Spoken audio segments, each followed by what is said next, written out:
This is the North End. This is the North End.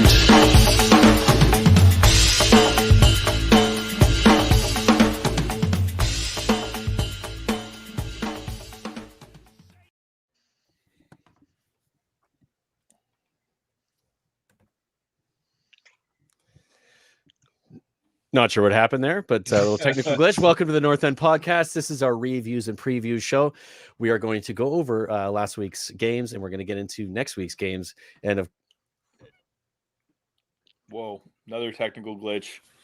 What's going on with Ireland, the technical guru? Yeah, I know what happened now. I'm back. Sorry about that, guys. I literally just, Brian and I will tell you, we've just come off excuses, an hour and a half long show, and we're trying to roll with it to keep things rolling. But anyway, welcome to the show, guys, and welcome to the reviews and previews show. I want to say hello to, first of all, I'll start with you, Mr. Connolly. You look dark and sad. Yeah, I'm gonna get. I'd invest in the light, mate, but is You doing okay? It looks like you're in a Harry Potter bedroom with like a child's like XL bed going on right there under you. What's the print on the bed there? You've got some Transformers or some shit, or like a griffin. It's a horsey. It has to be a horsey. No, it's a French bulldog, I think. With oh, there you go. That's amazing. You know what? It's soft and it keeps me warm at night. So there we go. Oh, that's so sweet. That's so sweet. I'm send you a binky, dude. You're in your parents' home right now in your old bed, aren't you?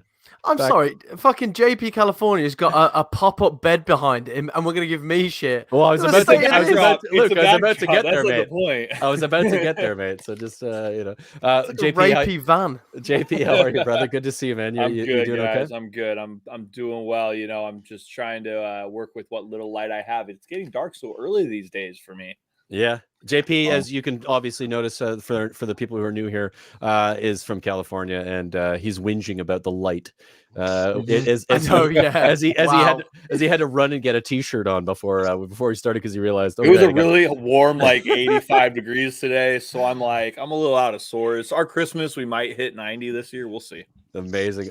And before I welcome our new full-time partner to the channel, who is obviously most of the people in the comments at the moment know Brian Dago. He's been on the channel before, but also on Tottenham onto our other channel. I want to say hello to some people: Alexander Hilton, Daza Hotspur, Carl Simpson, Kuva99, Carl Simpson, and Adam is with us as well.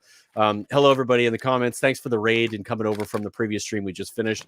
And I officially want to welcome the one and only Mr. Brian Dago to the North End Podcast. Officially, he's going to be part of what we're doing on a regular weekly basis, adding his color, as we all know it to be.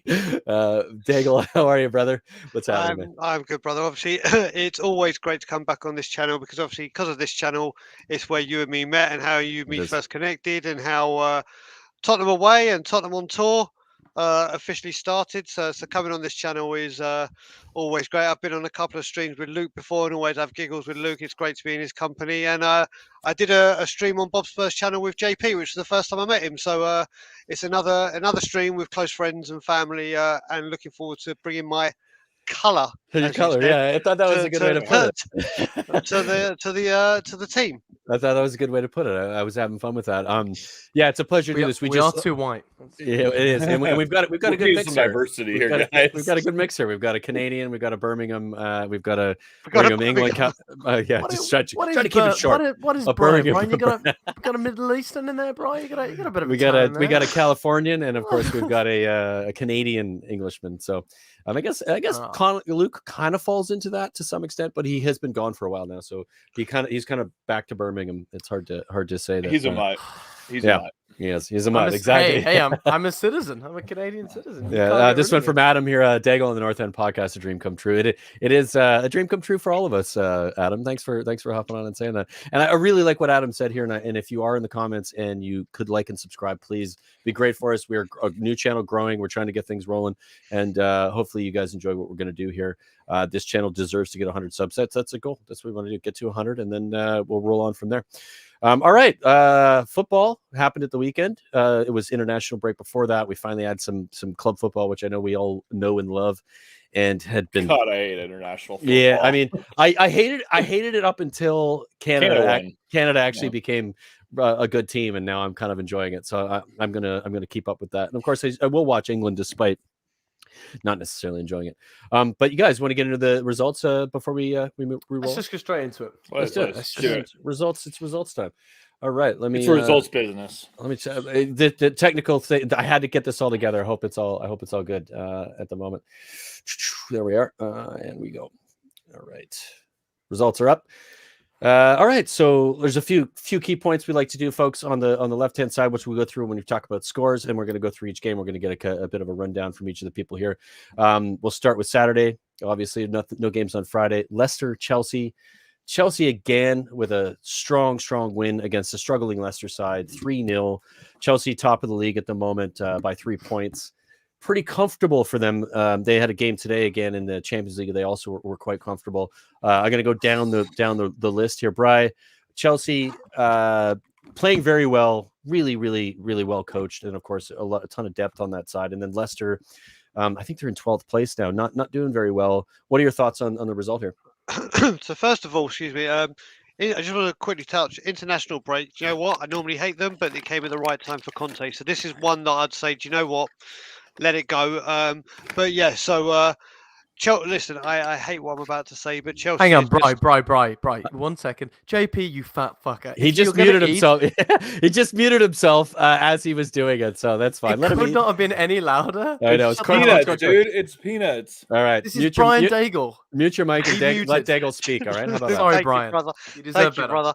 brother. So yeah, listen, I hate that I'm about to say this, but Chelsea are a cut above the rest by a country mile. They are just. There is no chink in their armour. This is without Lukaku. They are devastating. Obviously, the big thing they've addressed, and didn't have a lot to do this game, but it's Mendy. What that guy has done is the whole thing. Conte can now go forward, and he's cut above everyone because of everything around him. They are leagues above everyone. Leagues, and they're going to be the champions, come what may, in my opinion. And Leicester's very, very concerning. I mean, obviously they're sniffing around Brendan Rodgers with United apparently, and everyone else. But do you know what? You look at Brendan Rodgers, and we talk about Jose Mourinho having a lifespan. He seems to have a lifespan of his own as well, where he gets clubs playing great football and winning things, and then there's just a sudden decline. And you can't say it's because it's not been backed. You can't say because he hasn't been able to put his stamp of authority on the club. And it's I mean, no one would have predicted this with Leicester. And for me, it's very, very concerning. And do you know what? I wouldn't be surprised if he's the next manager gone. Yeah. Wow. I chatted about this a little bit on the Cheese Room last night podcast, and we Chelsea came up, and that was one of the ones that was discussed was Brendan Rodgers getting the sack. Let's move on to UJP. Leicester struggling, Chelsea obviously doing what Chelsea have been doing since the beginning of the season. This game comfortable again. I mean, they statistically speaking, this is just it's a bit absurd with the amount of possession, shots taken and shots on 7 shots, 7 on goal, 7 on goal, 61% possession, 800 touches, 600 passes. Like, Jesus, this is a Leicester side though that like had something in the last. This is Brendan Rodgers, right? This is Brendan Rodgers. To me, is Arsene Wenger 2.0. He's just good enough so that top teams really think about him. But is he good enough for a team that's going to win a lot of titles? Is he good enough for a top team? And we've already seen him at a top team at freaking Liverpool. He had Suarez at Liverpool. He tore it up, and they couldn't do it. They couldn't get it done. He's again one of those. Besides this season, he's been in the top 4 more than most other teams, and continually fails to get it. He's a top 6 manager, sure, but he's not a top 2 manager. He's not a top 3 manager, and this is where we're starting to see Rodgers' real faults. He can't reinvigorate the Leicester side. He can't keep them motivated. He can't keep the movement going. It's just he can't keep momentum for them to save his life. And Chelsea are they are a title winning potential team. And there's 3 of them. It's Liverpool, Chelsea, and City. And Leicester is really getting found out. Yeah, for sure. 12th in the league at the moment. Like I said, that's just not good enough from a team that was like on the cusp of getting top 4, 2 seasons previously, and they have failed to get over the line, which you just mentioned, JP, which they failed to get over the line when he was at Liverpool and they had a chance to win the Their league. upcoming games, though, Bri, are just FYI. I was just going to get to you, Luke. So go on, mate. Yeah, I was just going to say, so I don't disagree with any of those points. JP was bang on. But unlike other managers who are hanging by threads or have been hanging by threads, his run of games now is Watford, Southampton, Villa, Newcastle, Tottenham, and Everton.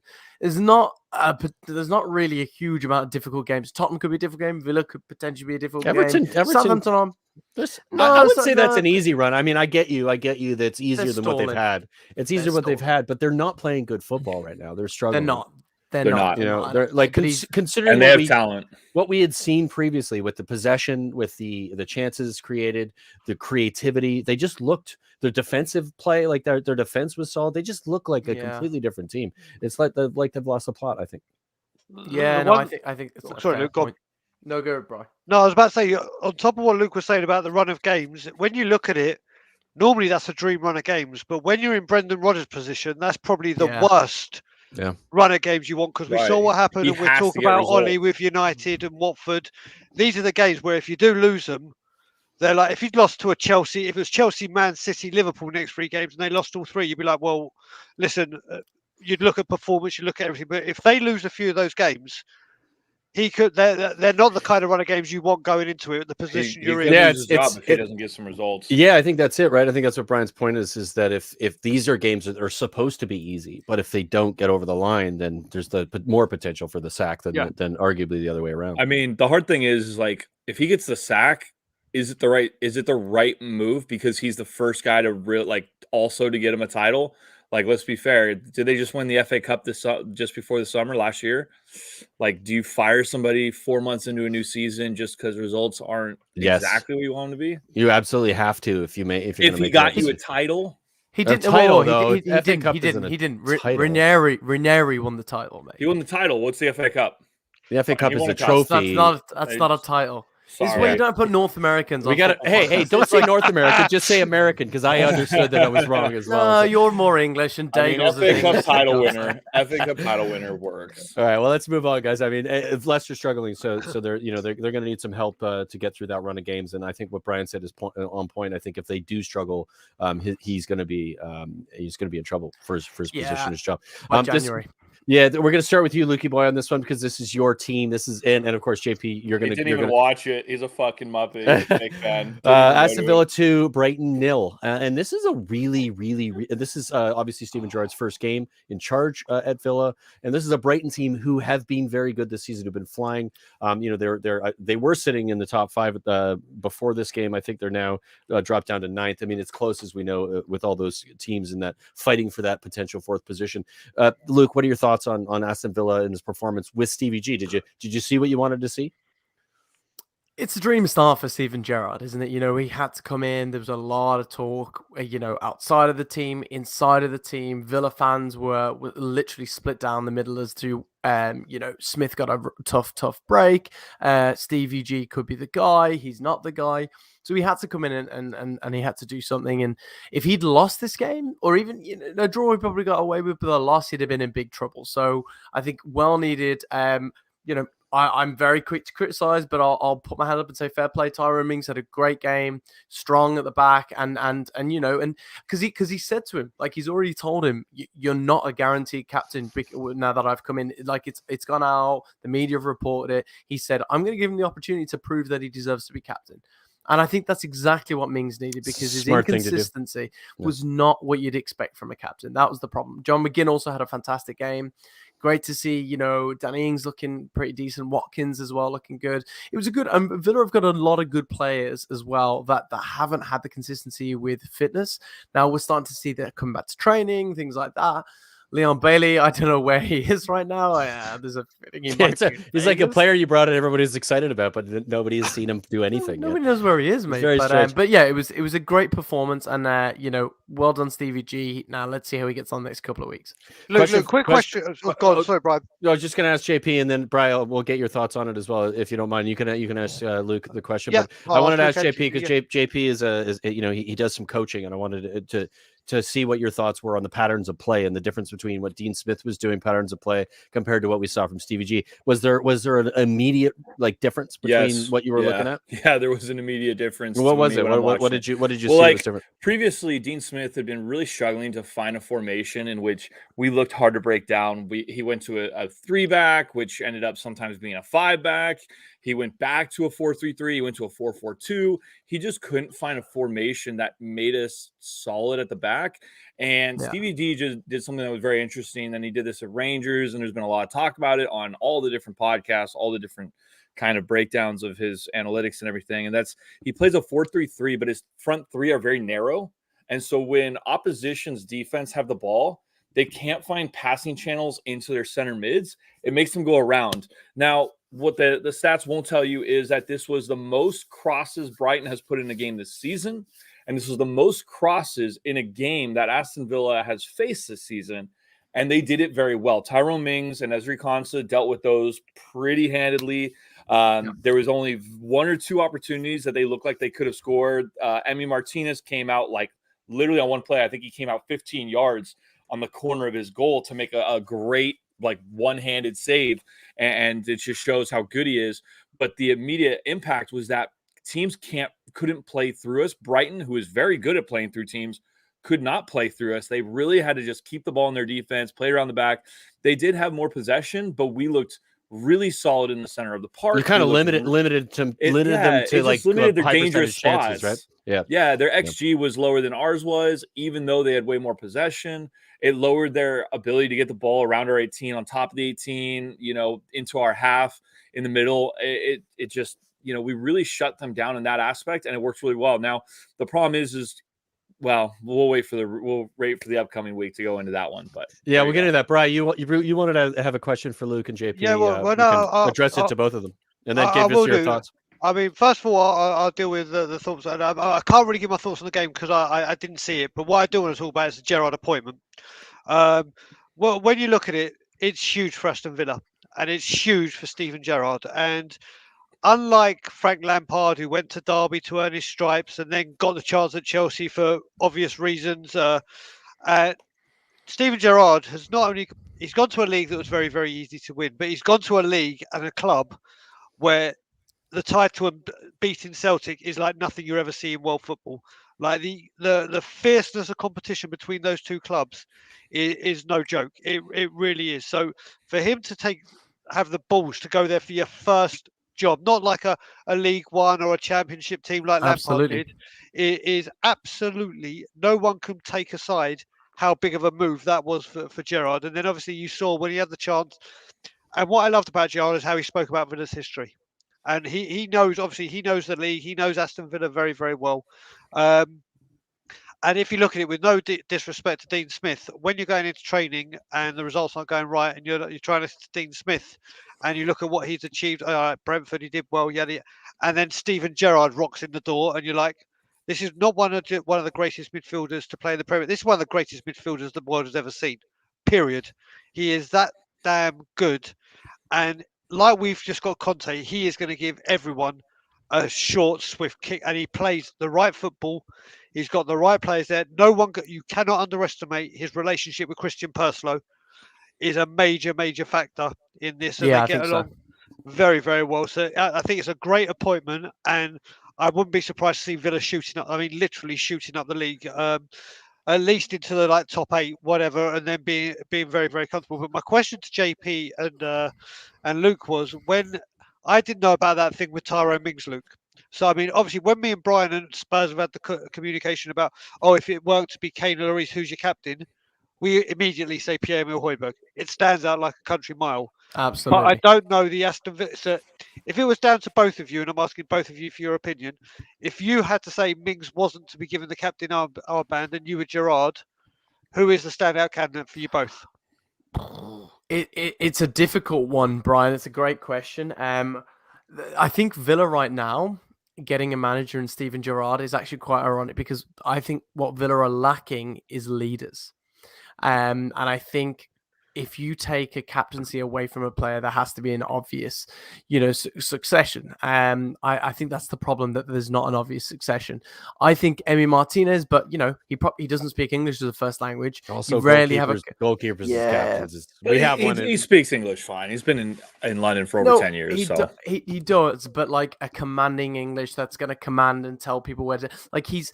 I don't think he's that kind of player. JP. I would say.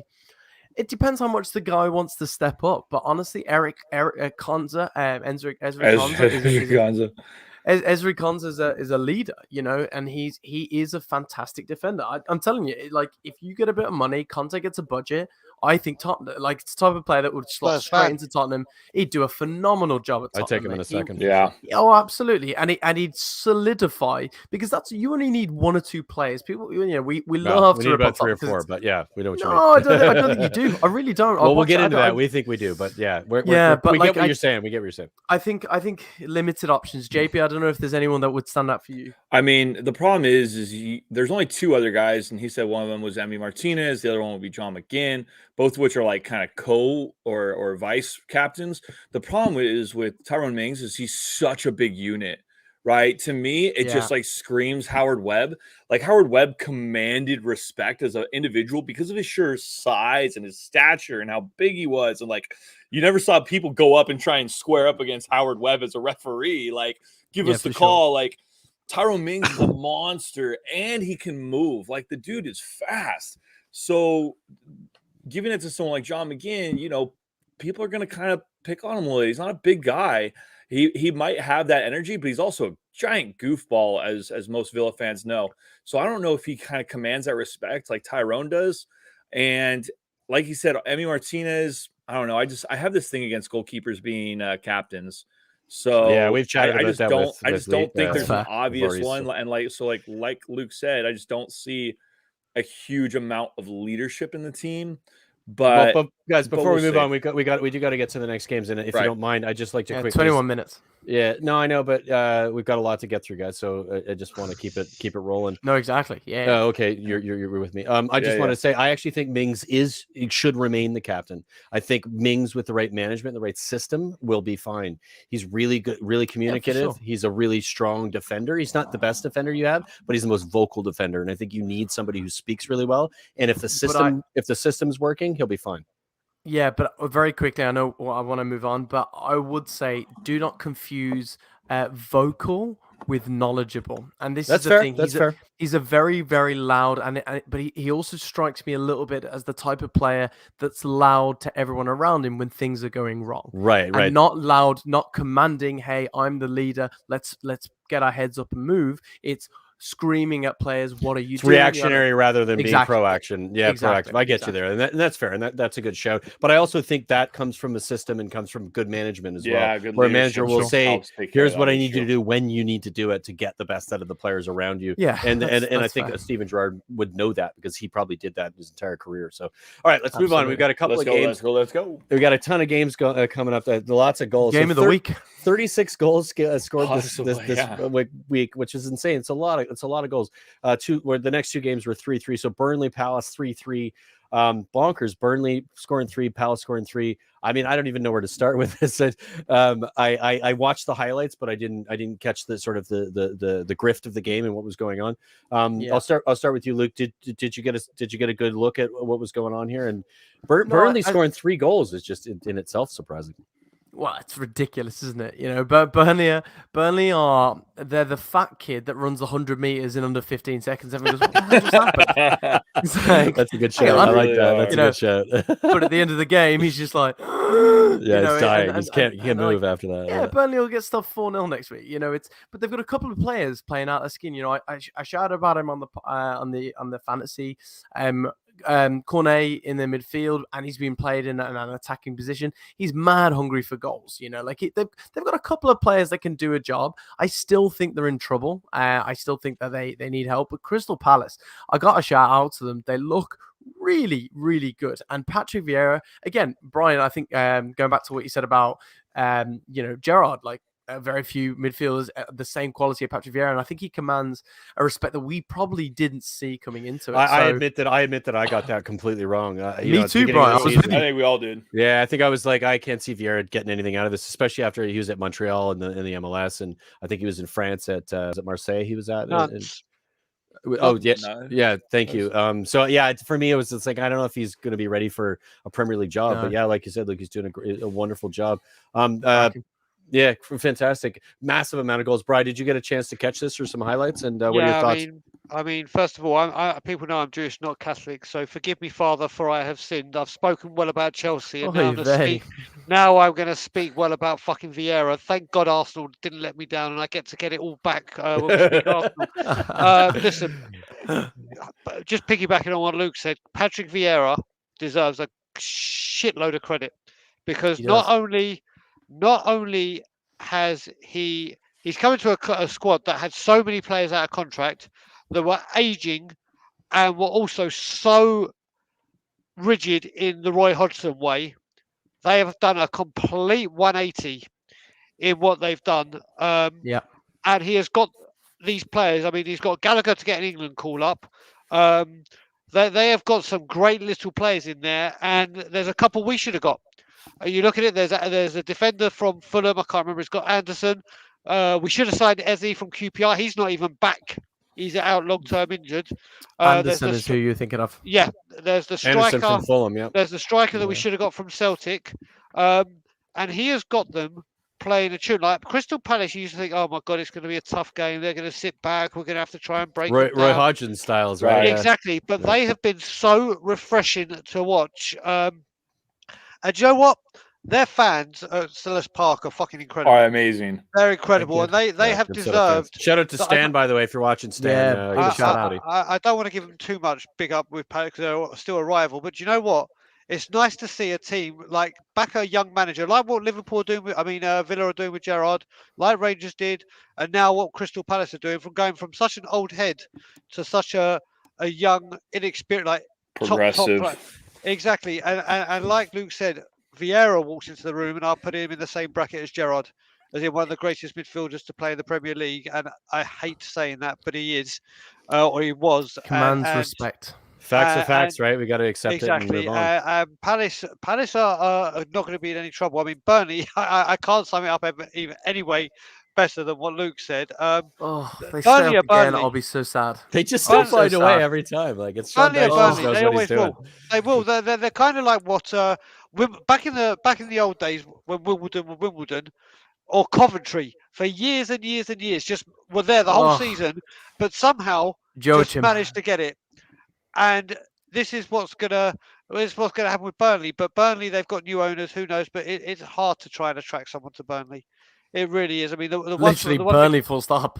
Oh. Yeah, I mean, the one thing I would take Dwight McNeil in a minute. Dwight McNeil, Tarkowski. I think he's a real talent. All right, lads, we got to roll on from this. We're spending too much time on a 3-3 between Burnley and Palace, despite it being a lot of goals. But it's Burnley and Palace 3-3. That's why it's 6 goals in that game. That's shocking. Guys, we have another we have another ridiculous 3-3 to go through. We do. Just one very quick point. Go. Crystal Palace, 2 goals by Christian Benteke, who's found his goal scoring. This week, just in case anyone doesn't know, it's Stan versus Brett at the Wheat Chief. It's the 27th. It's Crystal Palace Villa, and you bet your bottom dollar that Christian Benteke will score in this fixture. Oh, 100%. Yeah, get him in your fantasy team. Put him in now. Have Crystal Palace for the win with a Benteke goal, and I think you'll have a nice return. I just hate to say it, but it's going to happen. Anyway, fair shout. I mean, so I don't think they'll win, but next game we got another 3-3 again. This is with the 36 goals scored. It's absurd. Let's go, UBs. Newcastle score 3. Brentford score 3. What is going on? Like what an absurd game and an absurd weekend of goals. I'll start with you, JP. What were your thoughts with this game? I mean, if again, new manager bounce. I mean, yeah, he wasn't even there. He had COVID restrictions, so he's at a hotel. And like, I hate Newcastle. I hate everything they're about now. Like I used to respect them. That's all gone. There's no respect for Newcastle. I hope they go down. They're going down. But shit, what a game, man. Brentford to me is probably my second team. I just love everything about them, as you guys, everyone knows. 3-3. What an exciting match to me. This was just an old-fashioned slugfest. This was almost like a UFC. Like, let's just put two guys in the ring and let them beat each other up. It was good stuff. I was really happy watching the highlights of it. Rico Henry is an outside defender. Tony with a goal. His goal was just a quick snapshot, which is exactly what he does in a Joe game. Linton on the score sheet. I mean, that's a bit absurd. Eddie Howe should retire just on for that. the season. Yeah, just Eddie Howe should retire. 1 game, 1 goal from Joe Linton. Yeah. I'm a master. Done my job. Hands up. All of a sudden, he's like, wait, there's going to be a lot of money. There's going to be great players. I better start playing. Well, there we go. Yeah. Yeah, it was just Never forget that Joe Linton cost Newcastle 40 million. 40 million. Yep. What an absurd amount of money to spend. Million. Luke, what did you think of this game? Anything to add? I gotta be honest, I did not see it. So Did not see it. All right, we'll move on. That's fine. That's there fine. it is. St. It was Max a busy with weekend. another goal. Get him in fantasy. Yeah. Who? I think we can move on. Just No. two- Do not get him in fantasy. That's Two- St. ridiculous. Maximan? 2-3-3 games. 2-3-3 games is absurd. The next game, another Norwich win. Like, what is going on with Norwich? 2-1. Dean beating- Smith. Dean Yeah, Smith, new I manager was bounce. gonna say that Dean Smith from Villa. He's coming and he's gonna make Norwich the new Aston Villa of the last season when they can try to keep him up and maybe get past it. I saw another wild. statistic that a new manager bounce or a new manager for 6 weeks equates to something like per game 0.70% of a goal. So your XG actually shoots up for the first 6 weeks of a new manager bounce. And it's like crazy. So it does stats. exist. It's an It does, actual like thing. statistically, it does exist. That's amazing. Did Luke? Did you get a chance to catch this game? Norwich, did they look a little bit like a Villa team to some extent? Not so much a Villa team, but he has talent. You see, this Norwich team. Pookie knows where the goal is. He's been a little sloppy, but he's got a very talented young player there in Gilmore. On loan from Chelsea, cracking player. Norwich played well in this game, and you know what? For the team that we were all calling the "do not resuscitate" of the league, they have won. They've got 6 points in the last 2 games, and they're on 8 points. If they win the next game, and the other people lose, they literally are going to jump out the relegation zone. That's frightening. Yeah. We all thought they were dead. Oh, they would it. They would it. So it's still going to take a miracle because I actually don't know. I mean, there's a couple teams on the cusp of that. You got Leeds, Watford, and Aston Villa. And Leeds are in big trouble. Leeds cannot seem to keep gosh. it. I don't know when Bamford's back, but they are desperately in need struggling of a for goal goals. No Massively Rafinha, in no trouble. Rafinha at the weekend. We'll get to that game. But yeah, great win for Norwich, guys. I'm not going to ask everybody about their opinion about every game. We're going to try to move through it. So I hope you don't mind. Yeah, of course. This next game, though, we had a special on it last night. If you didn't tune into it, make sure you go to the channel. Check out this because we did obviously the Ole sacking, and this was the El Sackico part 2. Watford smash Man United 4-1. A red card from Harry Maguire, who, I mean, he Looks a bit silly now, doesn't it? He just yeah. Yeah. I mean, it looked silly at the time. I think everybody would have thought that, but it's gotten extra silly now. Brian, what do you think? First of all, just your thoughts on Ole getting the sack. A long time overdue. I think we got lucky as Spurs fans that we got Conte. Now I know that a lot of people are saying no, they wouldn't have taken Conte. He's not Man United. I'm like, yeah, bullshit. He's would the have best, definitely best available manager in a period. You screwed up by beating us, and it was one of the best results we've ever had in our team. I mean, the people that said they would have gone for Conte since they've lost Ferguson, they've had David Moyes, Louis van Gaal, Jose Mourinho, Ole Gunnar Solskjaer. You're telling me you're going to say no to Antonio Conte? Yeah, all right, mate. Whatever you think. So listen, I watched this game, and I was tweeting about it the whole time. In all honesty, I don't even want to talk about Man U. Watford were absolutely sensational. They Apparently, were absolutely. Talk about our new manager bounce too, right? Like Sarri's come in and they look a different team. So you mean Ranieri? Oh, sorry. I said sorry. Ranieri. Thank you for correcting me. That's right, brother. Always got your back. You know this. But yeah, I mean, Ismail Assar tore them to pieces, and I mean literally. I mean, we'd been rumored with them for a while, whatever. But I'd always like, yeah. Get him in your he's fantasy not. team, by the way. He was sensational. Right. But there's one guy they've signed, and I think it was from Genko. This guy Dennis, who is a absolute unit. I know Dennis. He's decent. Power, pace. He looks like an absolute find. And you know what? even like I said, Sissoko was captain. Now, I'm not even joking with this. Sissoko at Tottenham, and I don't mean with this disrespect to him, he was a small fish in a very big pond. Garbage. Whereas at Watford, He's not garbage. He had one really good season. exactly. And where he's gone to Watford now, where he's gone to Watford now, he's a big fish in a small pond. And for what Watford need him to do, which are his key attributes that we've always said at Spurs, he will do very, very well. Watford, I mean, Man U are a mess defensively. I mean, the only thing about Man U is it really pisses me off at how bad we were against them. If this is what teams were doing to them, but Watford even had 2 penalties, or it would have been 1 penalty, but they had to take it twice and miss it. Right, can Watford, I ask you a quick question? Just interrupt, because I always really enjoy your analysis. I'm so glad to have it here. Very quickly, so Paul Merson made a pretty impressive comment today on Sky Sports. He's quite vocal, people will agree, but he basically came out, and I think you probably know what I'm talking about. He said Ollie had a system. He got him second last year. He knew how he was going to play. He's going to have Cavani. He's going to have Sancho. He'd have pace and skill. He'd have Rashford to play with as well. And all of a sudden, just before the season starts, he gets dropped with Ronaldo, and it's killed him. And like Merson's made that and said Ronaldo has bittered his plans and has ruined this legacy. What do you make of that? He's as much as I think, mate, what have you done to me? I've picked up Chelsea, I've picked up Crystal Palace, I know, and Arsenal. And now, what are you doing, Luke? Jesus. Now I'm having. But listen, you look at it. There was that thing as well. The last 5 years, every single manager Ronaldo's had has been sacked. Exactly. Crazy statistic. He is a problem, but he's a wonderful problem for a marketing and a whatever deal. Listen, Ronaldo coming. They weren't expecting Cavani to get an injury, but he picks them up all the time now. They needed a defense. If you put a Højbjerg in there, then we're talking a completely different animal. We've talked about that on this channel. Yes, we have, Brian. So many times. It's just like, oh my God, what are you guys doing? Calvin Phillips. Ronaldo's coming. Ronaldo is an ego as well. There's no doubt. But I mean, you've only got to look at the prime example is when he went off injured against France in the Euros, and he was literally overriding the manager, telling everyone what to do. He is a problem, and when he comes in, you have to play him. You just physically have to play him, because if you don't, you're in shit. Both in the media, within the club, we brought this player in for you. He is a big issue for what United were trying to do. And also, I think the biggest one that's hurting them is the injury to Varane, because whenever he's there, he seems to settle that defence. Varane.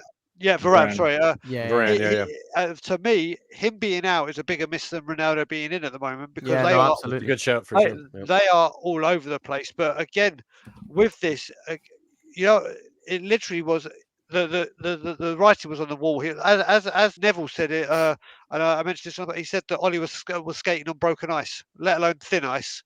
The claws were out, and listen.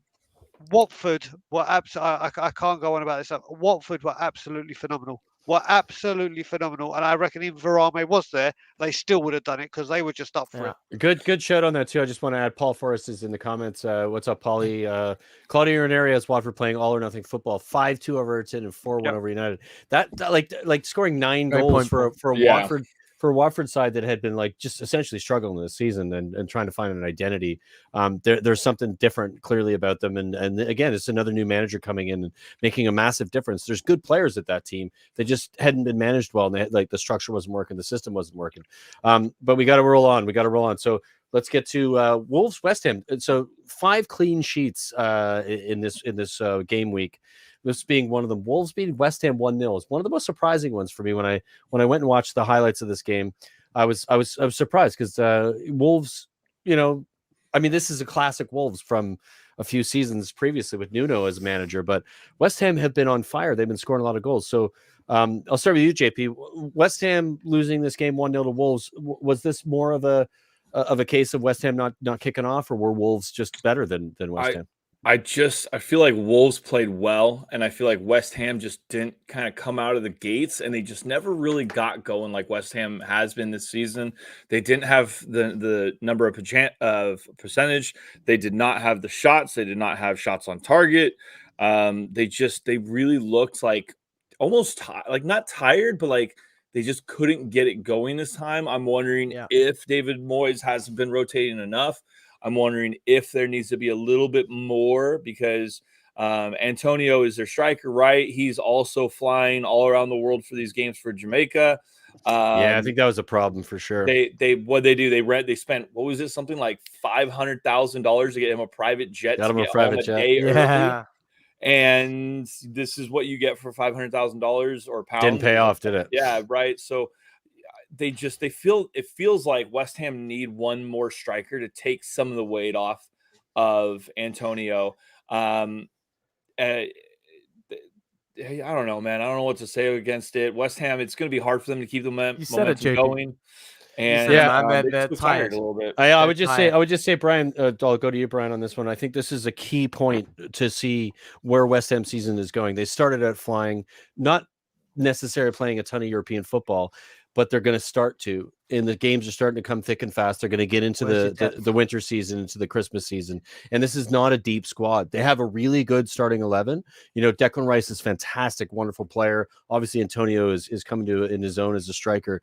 It's going to be difficult for them to crack on the way they've started this season, especially with European football starting to become, a very prominent part of the decisions they make. Brian, when you look at West Ham, and of course we it's our rival, right? From being Spurs fans, we look at West Ham and we're pretty annoyed that they finished where they did last season, and that we have been where we've been. But pragmatically looking at it, just honestly, like what are your thoughts on West Ham this season and this loss, and where you think they are at the moment? I'm so happy you came to me, because after I knew you were stewing, I could see it. After all my London, all this, I now get to go ha.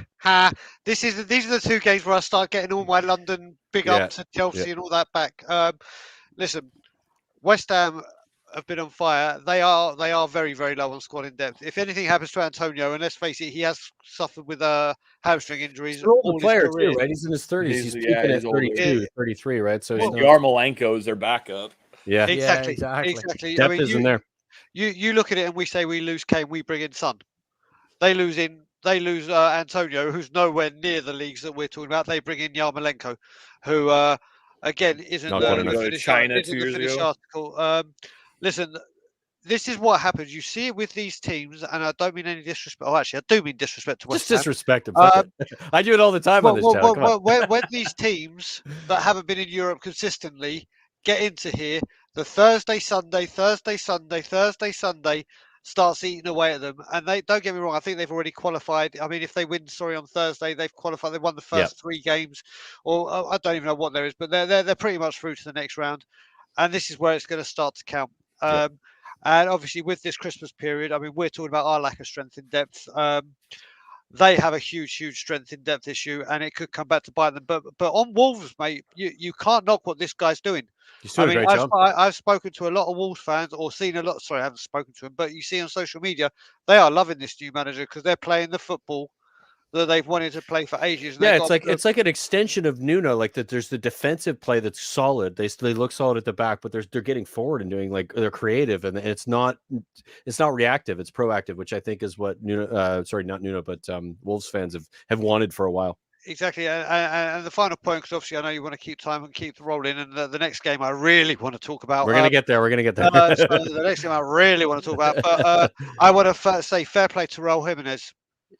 He's come back with mate. That's exactly what I was going to do at the end of my thing. You stole my shit, but go on. Let's just do it. You know what I mean? I mean, you look at it with Petr Cech when he came back from his skull and he had that mask on, obviously for obvious reasons. And as a goalkeeper, obviously it's a vital thing. You're diving, you're going down, but to have it, I've never seen it as a striker coming back or an outfield player coming back for this injury. And obviously, yes, he's got the face, the headgear as well. But I was saying on all the channels that I went on beforehand, I would be so worried about that. Like, will he be scared for that split second to go in for a header or something? And that split second that he doesn't could cause him another injury, and it could be a lot worse. Sure. But to come back and play like the way he has, and to address it, full on credit to the guy, his family, and how Wolves have looked after him. Yeah, I agree 100%. He looks great and he looks comfortable, and I've seen him gone up for a header a couple of times, and I was a bit worried for him. I hope he's okay. Because headers there's concussions that can happen. You hit it hard enough, the ball's coming in hot enough. It can be uncomfortable. But shout out to Wolves for beating a very solid West Ham side, and I think a West Ham side that will probably tail off to some extent. I think they still have enough in that side, and there's good quality. And I think they're well managed at the moment under Moyes. That they'll still be in the conversation for that 4th spot. But it's not as cut and dry as it was in the first few weeks of the season. But let's get into another clean sheet, and one that Brian and I are gonna just really enjoy. And I'm gonna let Brian lead this off because of course it is. For him and I, huge Arsenal fan. He must be for him and I, one of the most glorious things to see when Spurs win at the weekend, which we did, which we're going to get to because it was on Sunday. But in the meantime, I'm going to go to the bathroom because I have been sitting I've been sitting in this chair for 3 hours, and I need to go to the bathroom. But Bri, 4-0, Liverpool 4-0, and Salah is on 11 goals. He's absurd at the moment, and Arsenal are found out. Right? Would we not agree? I think Arsenal have been found out by a better side. Not to say that they aren't going to still be in the top 7 or 8, but this is what it's like playing against a good side. What are your thoughts? And of course, if you want to follow up with JP and Luke, and I'll be back shortly. Okay, so that's first of all, the one positive I am going to give on Arsenal, the only positive is I have to say I was wrong about Aaron Ramsdale because he has looked absolutely incredible. And that one save where he obviously moved it with one arm and then pushed it out from that save was just an incredibly inventive bit of goalkeeping. For sure. But that's enough for talking good about Arsenal. They've been found out once again. I mean, this team cannot play out from the back against the top teams. Yeah, they can do it against the lower league teams. You just had to see it with Jota's the second goal, which Jota, by the way, that was taken absolutely beautifully. Oh yeah, he's a baller. He's a baller. I mean, that goal was sensational. But Arsenal do it to themselves all the goddamn time, and long may it continue. They keep doing this, play it out from the back when they know they can't do it. It's almost a reflection of the Arsene Wenger days when they sometimes get caught like that too, and they didn't have a good goalkeeper, and he'd pass it to their team because they'd press them high, and exactly. And you know what? Them getting spanked 4-0 at Anfield is like a regular thing now. It's like literally every game, 4-0, 3-0, 4-0, 5. It's. I mean, obviously Liverpool can do that to a lot of teams. Liverpool were great, but it all changed on that goddamn Arteta trying to be the wise guy and trying to give it the big one to Klopp. And obviously, I don't know. I feel like I don't care what team you are. If you're watching your manager and Conte does that, even if you lose, you're like, you know what? At least Conte stood up for us. Yeah, no, don't get me wrong. You did that, but what you did, you may have stood up for us, but what you did is you woke up the cop. Right. And Luke will be able to tell you, Anfield is one of the places where the fans, on the turn of a die, anything happens to their team or the manager, and Jurgen Klopp's like a Conte who'll do that.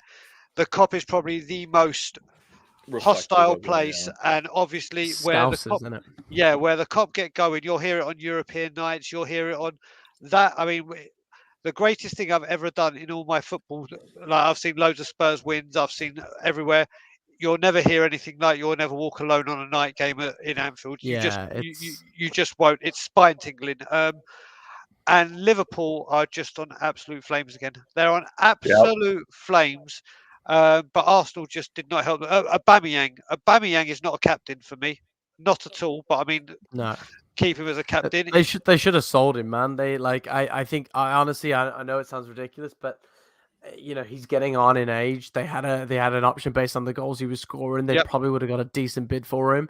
I really a bit of me feels for him though. I don't think he's well. I don't think he's recovered properly from the illnesses he had. Obviously he had COVID. He also had an ankle injury. No. He was seriously sick. He had not pneumonia, malaria. Did he have malaria? Yeah, he had malaria. He came back from Gabon. Yeah, absolutely ridiculous. Like that's and it's knocked him for 6. He just doesn't look like the same player.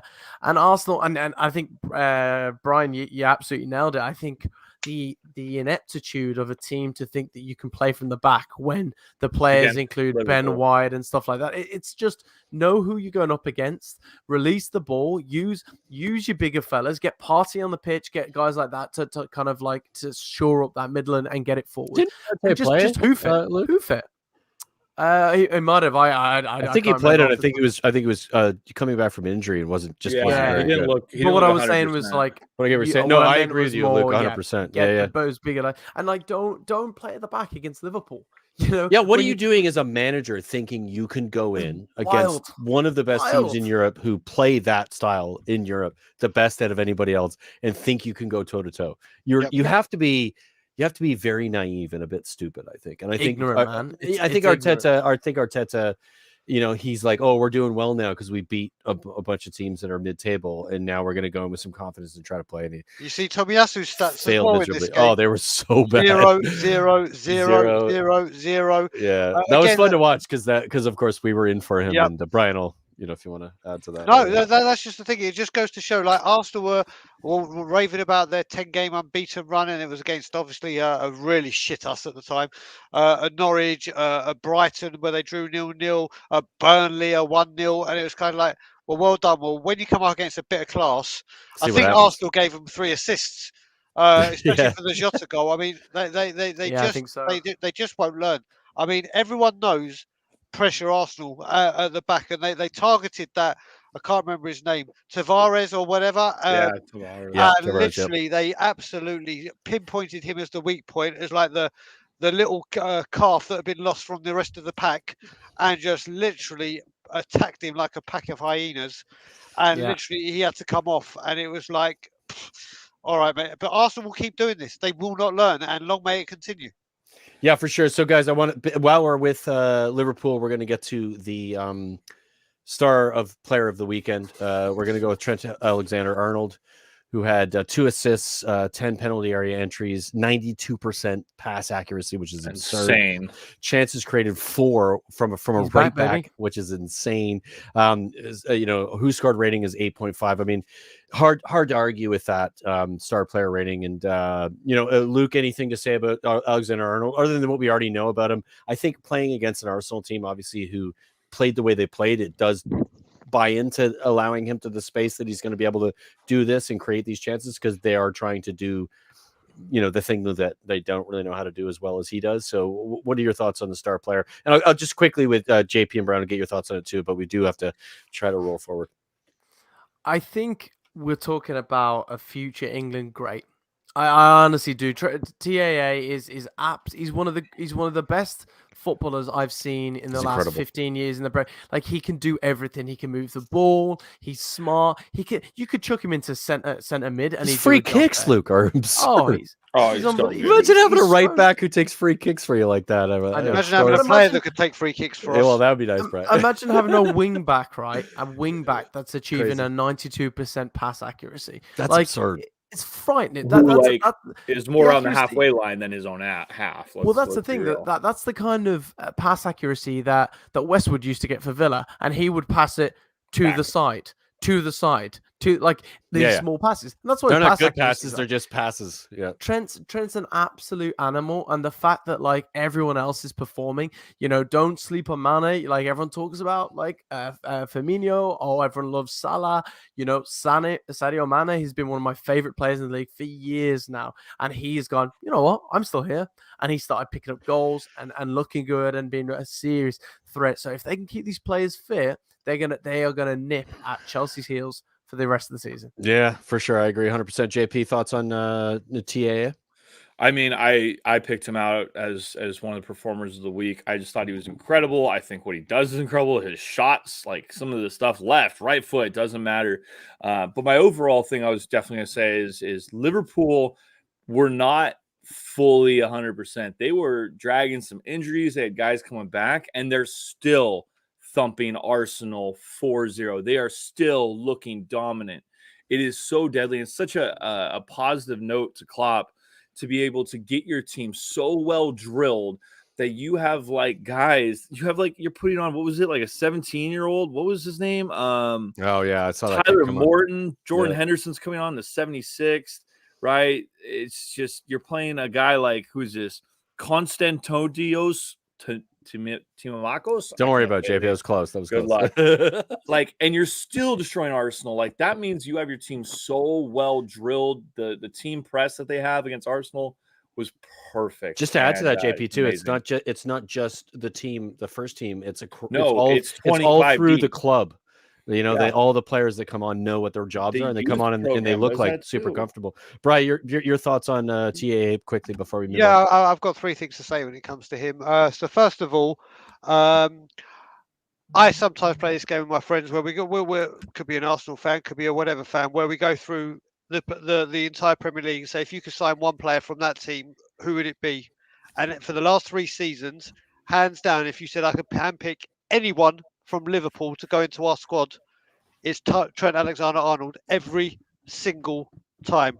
For his 100%. youth, for his style of play, for, like you said, we've needed a right wing back. I mean, he is without doubt one. I agree with everything Luke said.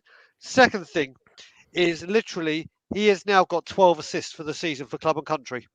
That's 12 It's an assists. incredible number. Yeah, that's absurd. And I think he. I mean, it's no big thing, but I think he got the last 3 assists for England in the San Marino game. But San Marino. Oh, but it's San San Marino. You I struggle could- with this, San Brian. I San could play for Marino. San Marino. I keep saying San bloody them. And the other thing I'll say, which is I'm going to say it's kind of controversial. Do you know what?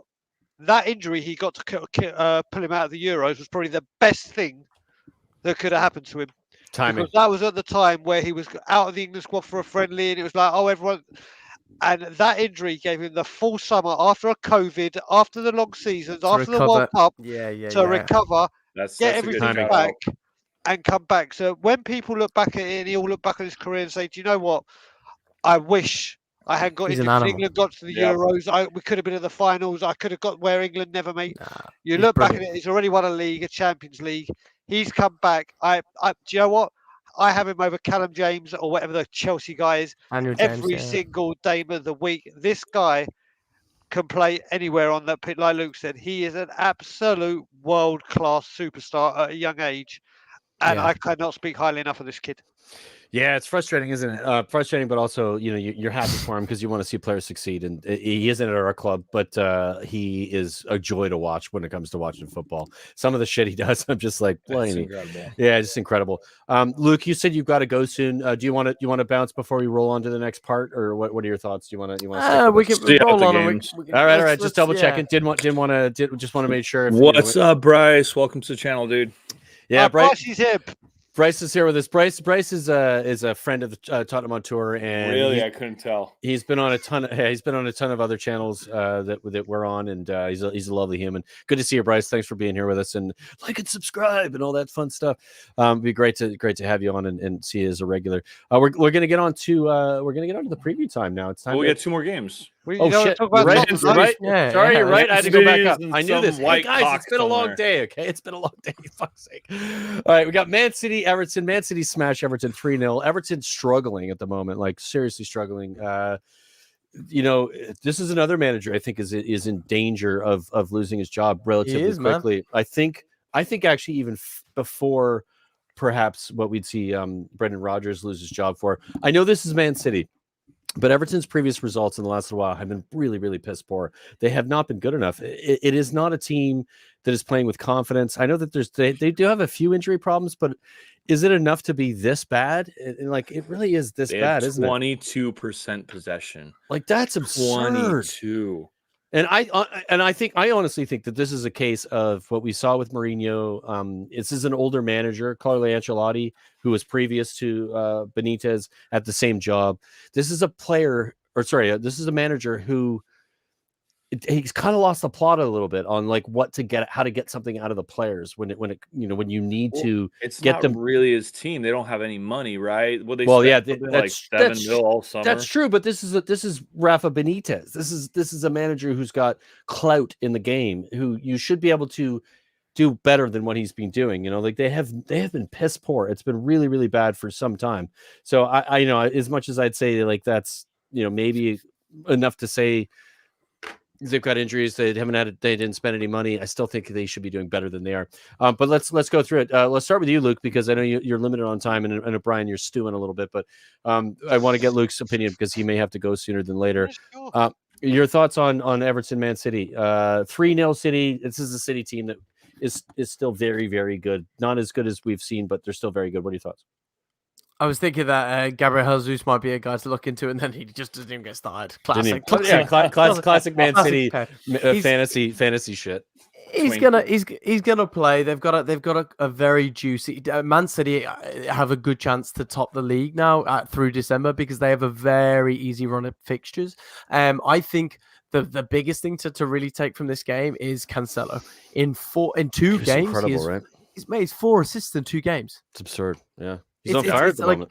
It's unbelievable, and like their rotation. I know we've talked about it, but it's frightening the depth that Man City have, and Everton. Yeah, I think, but I will say for Everton, when you are without Dominic Calvert-Lewin, who set the league on fire, and Richarlison, who's getting himself into the Brazilian, it is really tough. Your fullback striker is Rondon. You're like, oh shit. Yeah. The lack of depth in that squad tells you a lot. Doesn't it? So I think that's it really. It's a fair shout. Like Everton, I think will be okay if they get. I think Calvert-Lewin's expected back, still not for a couple of weeks, still for about 3 weeks, and I think Richarlison's another week or 2. They need him over Christmas to get through it. They do, yeah. Otherwise, he's in big trouble. JP, thoughts? Yeah, the one thing that springs to my mind is when I look at these goal scorers, Sterling, Rodri, and Silva, these are all players that kind of were on the outskirts at the beginning of the season, right? Yeah. Sterling literally wasn't getting game time. He's been talking about having to move just to play.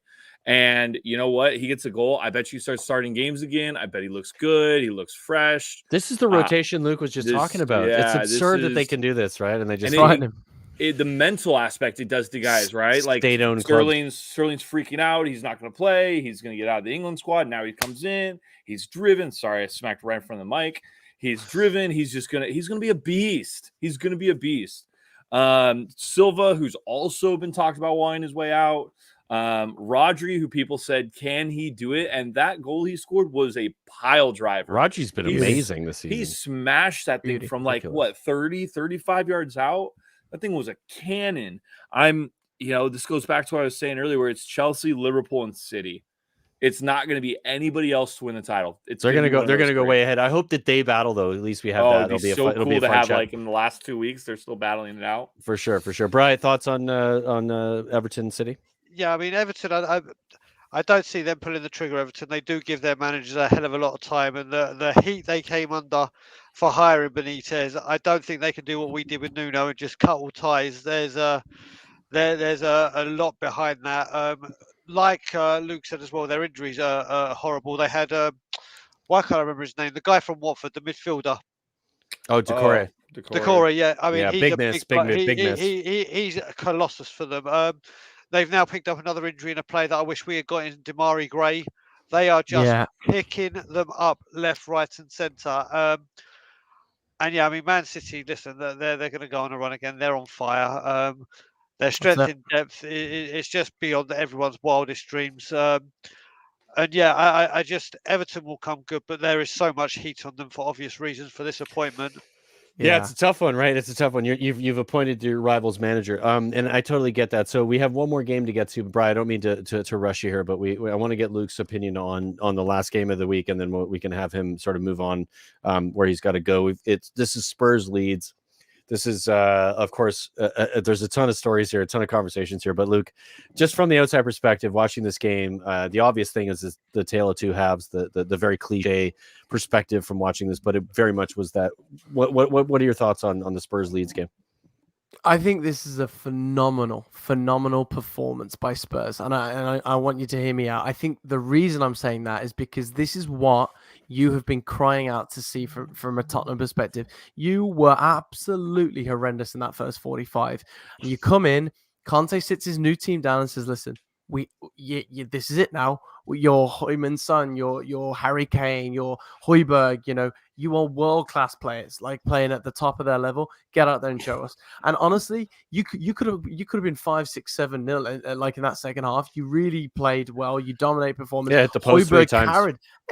Carried the team. And if you can take that second half performance and amplify that now in your next couple of games, your fixtures aren't terrible. You could go on a bit of a run here. We've got Burnley next. We've got a good run of like 4 or 5 fixtures before we have Liverpool and just before Christmas. So yeah, I mean it's a good run to get some points.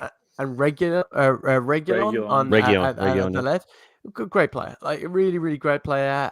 He's still a bit shaky at the back, but I think Conte, you could already see his influence. I think that half time, I think that's a manager's team talk that has righted the wrongs because you just didn't know where you were, and all of a sudden, everyone like Lucas Moura absolutely played out of his skin. Brian Daigle, I know you're probably.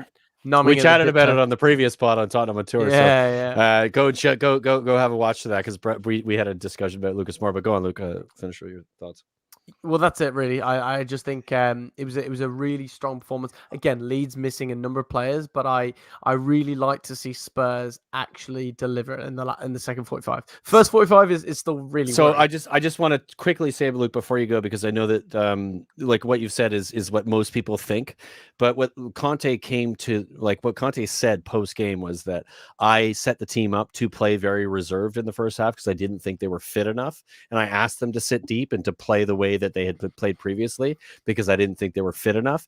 And then that literally it was, so we talked about this previously, Brian, the rope-a-dope scenario where you bring a team on, you let them come on to you, give them a ton of possession, and in the second half you go, hey, we got legs, we're coming at you now. And you saw that immediately in the second half.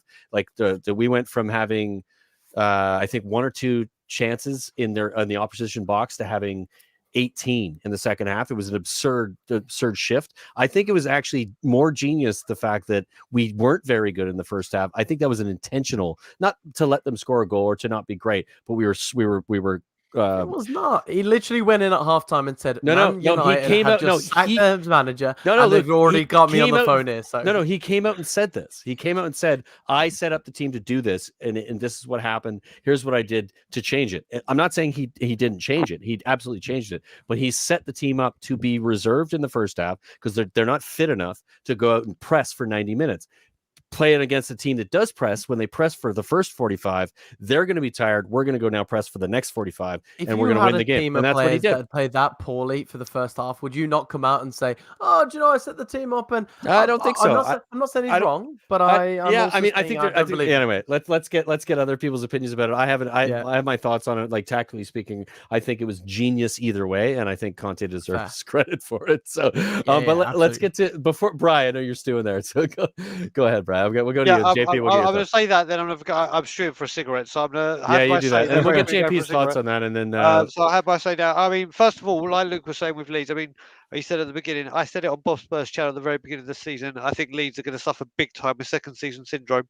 Right, we've both been saying that for a while. It's literally it's come to that point. I agree with Luke, and I agree with you what you said about Conte. Listen, Conte did tell him to sit deep. He did not tell him to sit deep and play shit. That's one thing he didn't say. That's probably the best way to put it, Brian. That's one thing he didn't say. And obviously, as other people said, if Leeds had been more clinical in that half, it wouldn't matter what Conte said or didn't say. It would have been 2 or 3-0. But without their injuries, and especially Rafinha missing, it was a lucky escape. But the second half just goes to show what this man is capable of. And just like we said before, his demeanor on the sideline, his passion is just so infectious around that ground that it will the Spurs stadium, the new stadium, which has been, even the games I went to, hasn't been rocking, so to speak. It was the first half of Chelsea, but it hasn't been rocking like throughout a game and intimidating. Apart from obviously when we had the Levy out and the boo for the Moura sub. But he will get that south stand being the wall of noise it was meant to be. You can see him getting the west stand, which is the stand Levy sits in. They're all getting pumped up, and the corporate stand. He has an effect on you, which is going to be literally the 12th man, we always say within that cliche. But it really, really, really is going to be such a big thing now with him, and it just goes to show, like you said, he said right in the second half, put your foot on the gas. And it's what they did, and we saw the results. It was night and day. And on that note, I'll let JP have his talk while I go have my much-needed cigarette. And Luke, if you're not here when I get back, pleasure as always, brother, and I'll see you very soon. Great to see you, my friend. Absolutely. Seeing a few, bro. Go ahead, JP. JP, thoughts on Spurs, Leeds, and again the first half, second half, and tactics. What do you think? The one thing I gotta say, and I won't lie. I hope you guys didn't touch on it because I had to take a quick text message real quick. It's fine, man. Was that it looks like Conte is doing exactly what he did to Lukaku to Kane. And Kane looks like a new animal. He's around the box. He's moving. He's getting on the ball. He's laying off passes. I mean, everything I saw was him being old Kane again, and it looked very impressive. I'm frightened for what's going to happen when you guys get a run of results, because, like you guys said, it's going to be easy, and you guys have time to work on stuff on the pitch. And I want Tottenham to do Tottenham. I want them to always get fifth. But hey, dude, we finished fourth for like a bunch of seasons. So I'm starting to worry a little bit. That's an anomaly. Okay. Yeah, 4 seasons is an anomaly. That's an anomaly. Yeah, sure, yeah. pal. Twist or hold on Son, Brian. What do you think as a fantasy option? Do you think because he's not scoring like he used to, and I'm wondering whether it's all going to be through Kane. I think Sonny's struggling a little bit with the tactics, and I think it's the system, the 3-4-3. So Conte's playing a 3-4-3 right now, and I think most people, especially Spurs fans, thought he was going to play a 3-5-2. And I think Son and Kane in a 3-5-2 is incredible. And I think the way they would play off each other, one of them with pace, one of them with hold up play, and then having 3 in that midfield, one of them to create, 2 of them to hold up, and one of them as a 6 and an 8. So to kind of like there's a bit more dynamics in that, and I think Spurs fans are waiting for that. That's what I'm waiting for. That's what I want to see. I want to see a 3-5-2 because I do think Spurs with a 3-5-2. But what we're missing is that midfielder, that creative midfielder in that 10 role to be the one that gets Sonny and Kane the ball like they need. Right now, Kane is still having to drop deep a bit. Sonny looks a bit out of place. That would be my position. Not to say that he's not quality. Of course he is. We know that. It doesn't go away completely. I think tactically speaking, in a 3-4-3, Sonny's a little bit confused because it doesn't suit the way he plays generally. So that would be my thought on that. But I do think Tanguy Ndombele will come into this team and will become that 10, and we will play a 3-5-2 probably another 3 or 4 weeks from now, or maybe even start to see it over Christmas, because we'll start to see Tanguy getting to the fitness level that he needs to be at to play that position, and for him to understand the system. Is he injured, or is it just a case of just getting him used to that? Conte literally said he's not ready yet to play the system I want to play. So yeah, that's where I'd sit it at. But yeah, let's move on. We got to get into previews because we've done the deeds. Like, I mean, this is Luke, have a good one, buddy. We're an hour and 11 in, so we've this been is here. Daigle, man. Yeah, I love Brian Daigle, but when he comes out, I'm so glad you came to me. I've got 3 points. Daigle doesn't shut up. It's hard to get him to stop talking. Anyways, I'll let you boys continue. He's also muted, which helps right now when he's trying to interrupt. What are you blaming me for? No, it's hard to keep it on track because there's a lot to talk about. But yeah, and new people in the blame. Yeah, no, it's fun. All right, Luke, pleasure to have you, buddy, and we'll see you again soon. Yeah, be good, boys. Later, bravo. All right, so yeah, we are gonna roll. Brian, don't take it so personally, buddy. We are gonna roll through the previews quickly here, and we're gonna just kind of go through each one of you sort of thoughts on what we expect to see. So I'll start with you, Brian. We got the Arsenal versus Newcastle. Arsenal coming off 4-0 loss. Newcastle coming off a 3-3 draw. What do you think? Anyhow, first game hopefully at the bench, and first 3 points for Newcastle. Come on, Newcastle. No, fuck off. JP, thoughts quickly? I mean, you guys are doing it with your Tottenham glasses. Of course we are. We don't care. We're doing it with our... Do you know what, JP? I just have to say one thing. I have a very soft spot for Newcastle. Not with the owners take it aside. Before that, I have, because of when I went. So did JP before that as well. He said it earlier. I didn't hate Newcastle, but now that can change. It's the Newcastle people. I love the Geordies. I used to hate Liverpool, but it is I love Newcastle. Quickly, guys, thoughts on the game. I'm going to say 2-0 Arsenal. It'll be very easy. I don't think Newcastle have enough. I don't think they have the manpower. I don't think they can beat Ramsdale.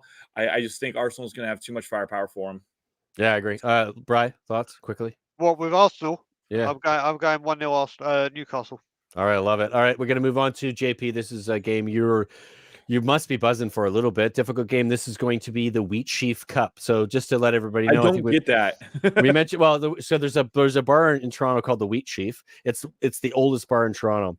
It is shared by the supporters of the local Toronto Supporters Club of Crystal Palace and the local Toronto Supporters Club of Aston Villa. And so they normally don't see each other when they watch games. They cross each other, but they don't see each other. But when they play each other, it's a fucking shambles. Together. So here we go. So this is the Wheat Sheaf Cup. You guys should get some video coverage of that. Well, we are. Luke's gonna go, and of course, I thought Luke said he was back in Birmingham. oh no, Luke won't be going. Stan will be going. Stan, who's a Palace supporter, will be there. Right. I think Paul said he was going to go as well, and maybe even Connie. So, for me, this is like a 2-2 draw. I think it's going to be a cracking game, and I think it'll be a lot of goals. You're talking Vieira versus Gerard. Yeah, I gotta do the Villa here. I'm gonna say 1-0 Villa.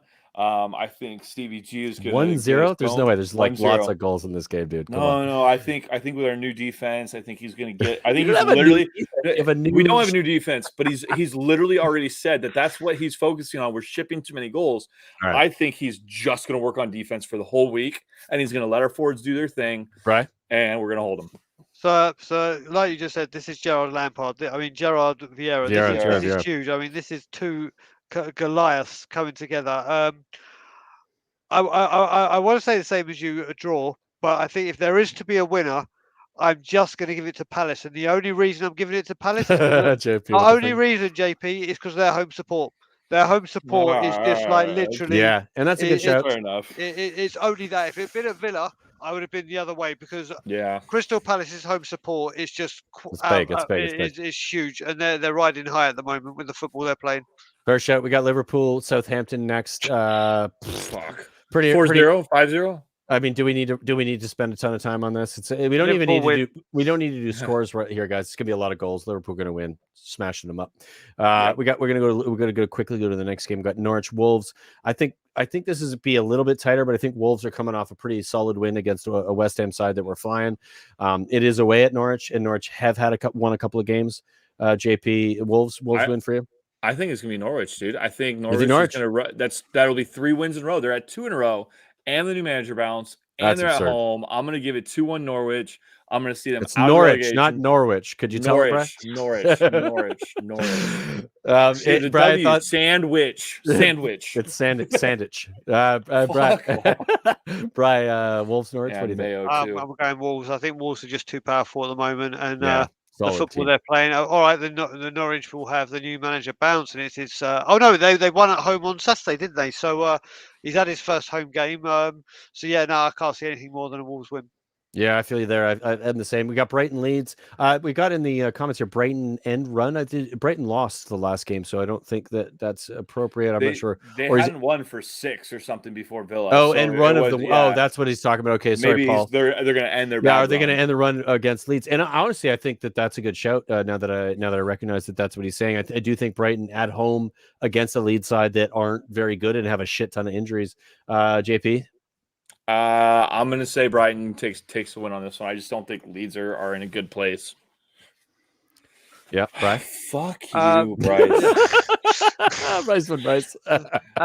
So yeah, I mean, easy on the comments there, JP. You got to be nice to the people in the comments. No, I don't. Subscribers. These are subscribers, mate. No. You can't take it personally. Bryce is a top boy, and he's a comedian. He's a pretty funny guy. Yeah. He's always having a laugh. So JP's just a whingy prick. He owes me a beer. And Will does say that how you said it as well. But yeah, no, I mean, like I said, Leeds second season syndrome. Brighton win easy, and I've got to say, what a fucking shit amount of crap games on Saturday, but what a feast on Sunday. Yeah, well, we're gonna get into that now, so let's do that. Fuck off, Phil's on Saturday. Yeah, well, you're shit. So Brenton Everton, first game. First game, 4 9 o'clock games. If you have to deal with this, and you don't get to watch them one after the other like we do in Canada, and you're in the UK, sorry for you. Get a VPN and get a VPN and get a Canadian location address, and you'll be fine. But we got Brentford Everton. Brentford, obviously three goals in the last game, but 3-3 draw. Everton struggling, as we just spoke about. For me, this is I think Brentford win this. I would say comfortably. It's gonna be tight, but I think they win. Brian, I'm going Brentford comfortably. All right. Very comfortably. I'm going close. JP. Brentford. I'm going to say 2-1. Close Brentford. I just think they're high flying. They're at home. Their fans are loving being in the Premier League. I think it'll be them. Yeah. All right. Cool. We got Burnley Spurs. Yeah, go fuck yourself, JP. Burnley, of course, scored 3 goals in the last game. Burnley are still a solid unit. Like, despite we all like wanting him to go down, they still keep staying up. Sean Dyche does what he does. I do think Spurs are going to probably get this done pretty comfortably. I think that Conte will know what to do. JP, what quickly before I get Brad's thoughts. I just think this is a perfect match for Conte to kind of test out the defense. Burnley have been it just seems like they're scoring a little bit more in the last few weeks. They're kind of going for it a little bit more. They just won't have enough for Spurs. Yeah, fair share. Brian, thoughts?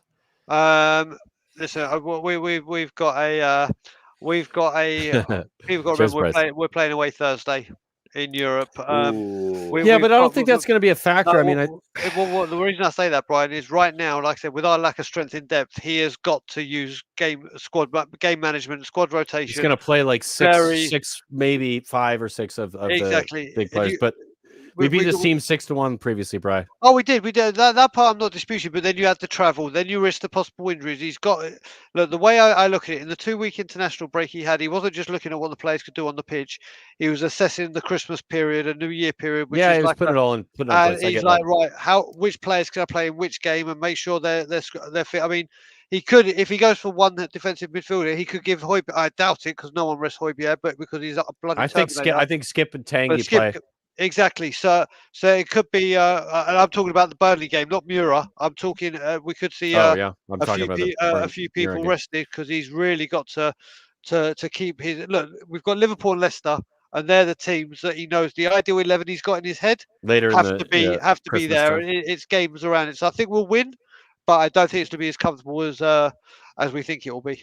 That's a fair shout. All right, we got Leicester, Watford. We got a struggling Leicester side right now who, as we've seen, they're struggling for goals. They got a shit ton of injuries. We've got a Watford side who are cracking and like flying at the moment. They've scored 9 goals in the last 2 games. If that's, I think it was a 5-1 and a 4-1 or something around there. They lost in between. They lost a game in between, but within the last 3 games, they've scored 9. Yeah, right. So they're still flying from goals with new manager bounce. It's working quite well. Brian, thoughts on Watford, Leicester? What do you see happening here? More trouble for Brendan. Watford win. Yeah, I agree. I think this puts Brendan on the cusp of potentially getting the sack or getting the conversation to really start to happen when it comes to the bookies and the rates. JP, what are your thoughts? Damn, dude, I just feel like Leicester, every now and then they can pull out a result. Every now and then they can get back on track, and then they lose again. They get back on track. Shit, maybe remember they've got Europe as well on Thursday. I can still see a tie. I can still see like a 1-1. Yeah, you think so, eh? I think Brendan Rodgers can get into him, get a little bit of a restart. It's what he does. Yeah, fair enough. All right, so we're going to skip to the Chelsea Man U game because we got a slide for the Man City West Ham game. Somehow that's the game of the week, but not the Chelsea Man U game. Probably because Man U are shit. And they just lost. Yeah, let's be honest. It's a good shout, and actually, good on you, Paul, for being honest about it. Fair shout. I'll start with you, Brian. Chelsea Man U. Do you see anything but like a Man U dominance, especially at home? I watched dominance. Sorry, Chelsea dominance. I watched Chelsea play Juventus in the Champions League tonight at home, and they just smoked them. And I know that Juventus have some injury issues, but they have some players in that fucking team. This is a very similar team to Man United. Man United have a bunch of players in this team, but they're not a team. They're not like playing together. They're not unified. They don't have a system. And of course, they just Oli just got the sack. Brian, thoughts on Chelsea Man U? What do you think? Listen, I'm going back to the beginning of this where I hate what I'm about to say. I just don't see Chelsea dropping points. Period. Yeah, I agree. Period. I just can't see a defeat or a draw anywhere, and I certainly can't see it in this game. They're flying, man. They're flying at the moment. It sucks, but they are. That's the reality. JP, Man U, Chelsea, thoughts? I clearly side with the Chelsea result. There's just nothing in United right now. I could see them giving a lot, just getting caught, maybe even a 1-0 goal where they're working hard. They're trying to like show that they have something about them. They're not Chelsea, and Chelsea's literally a machine right now. They look so good. It's annoying. It's really annoying. I also want to see Man U drop to like 10th place, but that's just me. You know what? You're not alone. But we got to be nice because we got 2 United supporters. We got one. We got one who shows up, and the other one who's still kind of. As Bryce has learned, I don't give a. That was for you, Connie. What I'll say about this game? I mean, we looked at it, and I said with Spurs leads. If there was a game Conte would have wanted to try his new formation against and whatever, you wouldn't have wanted a better fixture than Leeds at home because they just play one way and keep coming and coming and coming and coming and coming. Now, what I'm saying, where I'm going with this is there is probably one game Manchester United didn't want as their first Premier League game without Ole, and it would have been Chelsea away. Yeah, 100%. That's the one place you don't want to be going Right. at any time of the season. Let Or, alone, or Liverpool again. yeah, but I mean Chelsea. I mean Chelsea right now. I mean, Liverpool's defense you can get in there. Chelsea just solid across the board. It's absurd. Yeah, how good they are. All right, let's move on. We got the game of the week, or what we sort of had called the game of the week. And interesting. The conversation was, do West Ham stay in fourth after this? It depends on obviously what some of the other teams do. We're going to quickly go through some of the statistics here, and then we're going to ask you guys thoughts. And of course, this will be how we finish this long day of ours. But obviously, a ton of fun. We got league position: Manchester City in second, West Ham in fourth. We got eight wins for Man City, 7 for West Ham. That's a really impressive statistic, I think, for West Ham. Yeah. I think West Ham deserve a shit ton of credit for being in this position. Despite the loss against Wolves at the weekend, 2 losses for City, 3 losses for United.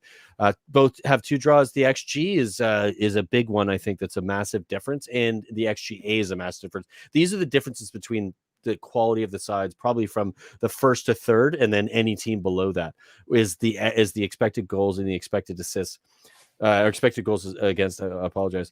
You've got a team that is expected goals are 26.77, 4 and 20.62.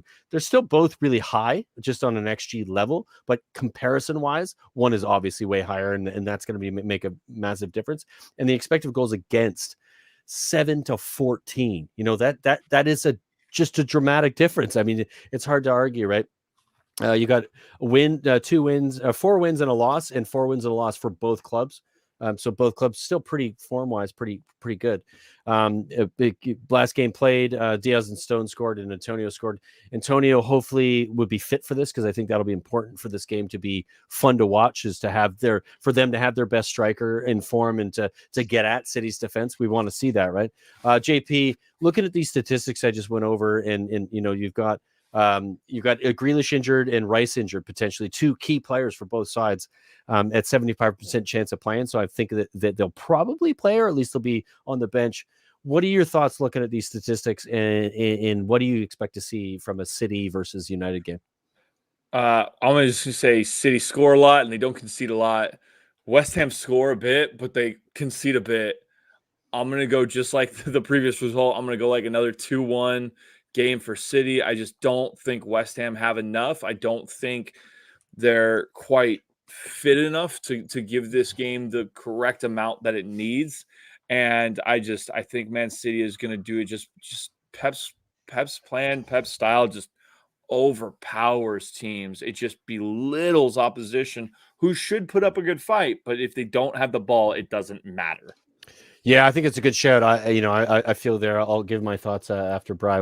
When you look at this game, and we obviously West Ham, as you know, as much as we don't like it, their form is really good despite losing the last game. If Antonio plays, do they have enough to get in behind? Do they have enough to score against the City side, and then to defend against them, which is what JP just mentioned, defending against the City side, who have expected goals of 26.77.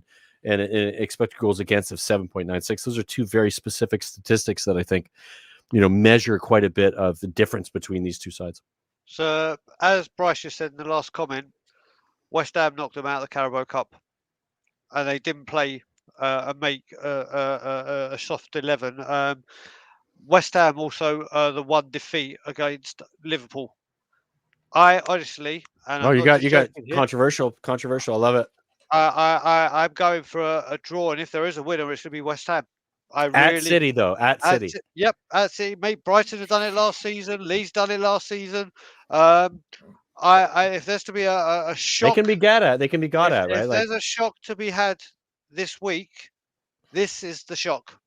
This is the shock, because one thing David Moyes has done is, all right, don't get me wrong, Guardiola's got the better team. They play the better football, but that team plays as a complete team. They literally are such a unit, and if one player's out, the other drops in, apart from if it's Antonio. Antonio is a big deal. I for would them. say if Um, apart with Rice, and I think this is for the me, key. well, you know what? You're smoking the devil's lettuce. So you and me, Brian, watched the Euros final together, and you saw how much I was raving about Rice Declan is Rice. incredible. I Yeah. think he's absolutely astronomical. I think he is absolutely And if superb. he's out, If he's out, then I don't see anything other than a Man City win. Period. Yeah, and I think at the 75%, that's the key, right? And I think I would agree with you, Brian. I actually think, and I don't think that I don't think West Ham will potentially get a win, but I think they might get a result if Rice starts. if I they think get a that- draw, it's a I result think- for West I Ham. think that's my point. A result. If Rice plays, they have a chance of getting a result. If he doesn't play, they'll get got at. Especially that defensive midfield position for West Ham is incredibly important. If they don't have it, and not only is he a defensive midfielder because he is, but he's a classic 8.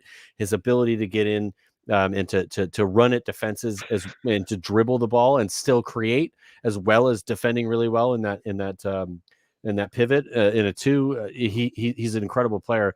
75% is he's on the cusp of it. Brian, you wanted to add something? No, Okay. I just like I said. I mean, if there is to be a winner, I can see it being West Ham. That's all. My and I hate saying that again. I'm going with a West City Ham- win. I'm going with City win. You I'm do, going I'm City. not- I'm going City 2-1 or 2-0. And if Antonio is on, or if he's fit, maybe. But Rice will be the key player for. As much as Antonio is a key player, I think Rice is more key against bigger teams or better who have more of the ball, because Rice has to defend his defense, and if he's not available, they're fucked. And I think He's that great, that but would be huge. How many times has Man City played against an amazing holding mid and it doesn't matter? They just their passing channels are amazing. Yeah, I mean, they're moving off the ball, their passing channels, So their ability good. to understand like passages of play. It's incredible. That's what you have when you're a state-run team and you've got enough money to I buy bet whatever you want. Sterling starts again. Yeah, probably. I think we've done it, guys. I think we've gotten through. Holy crap! This might be Bloody the longest hell. one I've There ever you been go. on. That was incredible. That was fun, guys. It's actually not the longest. It's an hour and a half. This show has gone. When we first started the North End podcast, we used to do 3-hour shows on a regular. And it needed somebody to run the show, and I'm hoping that you guys enjoyed me doing that, because it does come down to try to keep things tight and ask the right questions and move forward. But lots of stuff to talk about, and of course, Brian, new to the channel. Not new to the channel completely, but new to the channel as a regular. And we've got some new people watching the channel, which I want to shout out to Bryce. Thanks, Simon. It's Bryce, Simon, Carl Simpson was Simon with us. is the guy I was talking to you about that I met at the Manchester United game. His friends of Bobby, who's literally been one of the people that have come over from the raids. Big up, Simon. I don't know if Ronan's up and watching it as well. His kid, who Yeah, there's a lot of people who've probably gone to bed, Brad, but that's the nature of the situation. Exactly. Hopefully people watch it tomorrow. If you watch this tomorrow, like and subscribe, man. We're new to this channel, and we're rocking it, and I hope you like the content, the people involved in it. It's a good mix of a bunch of different people from a bunch of different perspectives, and we're time zones. different time zones as well. That was kind of we had Dave Raybold, Sam Houston, Dark Arts Masters, Truth Sets Free, so on and so forth. Adam was obviously with us, and most Cody's of here as well. Bloody hell, he's come 99. right at the end. most of the Cody. Cody, Mac can get on your way to work tomorrow, Cody, Mac Cody, we can't start over. Dazo. I like Dazo. That's the name. Cody, I did Daza Hotspur. We'll watch again. Cheers, Daza. Thanks for being here. Again, he was here at the very beginning and he showed up at the end. Cody Mac, you start over with your beard because we miss it. You don't look the same. But he had to shave his beard. Well, he didn't have to, but he decided to, and it's a bit of shambles. I mean, he looks like a child now. It's hilarious. But anyway, Cody, it's a pleasure. JP, thank you. Luke, thank you for being here earlier, and I know you had to leave earlier. Brian, thank you so much for being at the channel, on the channel, a massive part of this channel now, and really appreciate you being here. And we're looking at growing it, and we'll probably try to do these raids back and forth between two channels to help each other out and to grow what we're doing. And an absolute pleasure. And I have to clear that with the wife. I don't think she's going to be best pleased. It's a long night. It's a long night, but we'll see. We've got this channel has on Friday the Luke's fantasy football which he's going to put up on this channel. So if you play fantasy and you want to get some good tips, don't watch Luke, but watch in the comments, because other people will tell you what you're supposed to do. No, I'm just kidding. Luke, watch Luke. He does a good job. It's a good video, and of course we've got a bunch of stuff that we're trying to just consistently do on a regular basis. And of course, subscribe to Tottenham on Tour as well. This is Brian and I's channel, and we're in a regular. JP is a regular on this channel, and of course he's an Aston Villa fan, so I'm sure he's got some stuff to share. JP, you got any stuff to share? Or no, you just JP California. There's no Villa fans out where you are. There's we got some Villa fans, we got some supporters. Right now I'm on the lookout for a new Orange County hangout spot for the games at bright 7 a.m. So you guys on all your East Coast time, shove it. Yeah. Right. So if you are a Villa supporter and you want to kind of catch some of that stuff, whether it's East Coast or otherwise, check out JP California. He'll be with us. You got a Twitter, JP, or? I never do this. I'll open up my IG. You guys can shoot me an ad. I'm at JP, you're dope, man. You let's get some people on there. It's at Fastback Ace. FASTBACKACE for the IG, and that's all I got for you guys when it comes to social. So there you go. That's fantastic, JP. Though again, thank you for being with us, and great stuff on the North End. Bri, your last thoughts on being on the North End for the first time as a new permanent member. Listen, as I said to you, mate, this is where I met you, and where a lot of changes in my life happened on a very, very, very, very positive note. It's opened doors to wonderful things that have happened. Some crazy things, i.e. my tattoo. Listen, it's opened a huge gateway, and especially during this pandemic. And we spoke about this, and Cody actually mentioned this during this pandemic, which is when Cody. You and me met. How this has opened doors for so many people, not just this channel, but all the content creators. Yep. And it's a pleasure to come to this channel more frequently. I've been on a fair few, but to have a more regular time slot where I'll be with you guys is just an honor, and very, very happy to be amongst you. It's a pleasure, brother. It's a pleasure. And I should have done it a long time ago. I also want to shout out to Adam. He left us a while ago. He's going to be working with us both on Tottenham on Tour and on the North End podcast. And he's going to be a ton of help and also a contributor. Thanks for watching. Like and subscribe. Absolute pleasure. We'll see you all very, very soon. And thank you for watching. Cheers. Bye. Bye.